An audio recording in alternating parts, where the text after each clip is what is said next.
Verlede Sondag se teksgedeelte by die erediens was Matteus 28 vers 16 tot 20. En ons het weer gehoor, God is 'n sturende God. Ons is gestuurdes. En ons moet bidend afvra, Here, na wie toe, watter mense, of na watter plek, of na watter situasie stuur U my? Ons elkeen is 'n gestuurde. Die Here wil ons gebruik. En hy dankbaarheid vir alles wat ons by die Here kry, vir daai groot genade, vir die Here se groot liefde, sy ontferming, sy barmhartigheid, wil ons reageer, wil ons onsself gee vir die Here as lewende en heilige offers. Ons wil gehoorsaam wees. En dit het my getref hierdie week, toe 2 jong volwassenes sê, hulle wil betrokke raak by 'n kinderhuis.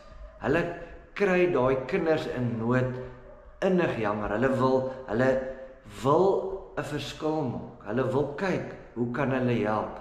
Die een vra klomp mense. Hy vra donasies. Hy soek goed. Hy sien hierdie kinders het 'n tekort en hy probeer dit vir hulle kry. Hy probeer mense betrokke kry. Dit is inspirerend. Dit inspireer my ook. Die ander jong volwassene het gesê, sy wil betrokke raak by 'n kinderhuis. Sy wil bietjie praise and worship met hulle. Sy wil betrokke raak in hulle lewens. Sy doen dit want sy wil meer vir Jesus doen. Meer goed vir Jesus doen. Dit het my ook getref. Nou laat my dink aan Filippense 1 vers 21, waar Paulus sê, want om te lewe is vir my Christus. Ons lewe vir Christus. Ons fokus op Christus. Christus is ons lewe.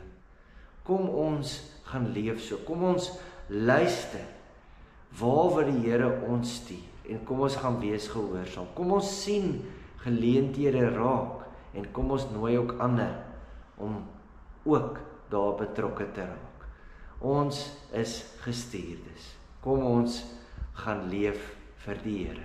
Ek is ook getref deur 'n man en 'n vrou wat 6 Bybels geskenk het vir kinders wat nie Bybels het nie. Hulle maak so 'n verskil. So daar's verskillende maniere, maar dit is belangrik dat ons vra, Here, hoe wil U my gebruik? Hoe wil U hê moet ek dit wat ek het, wat ek uit genade gekry het, gebruik tot U eer?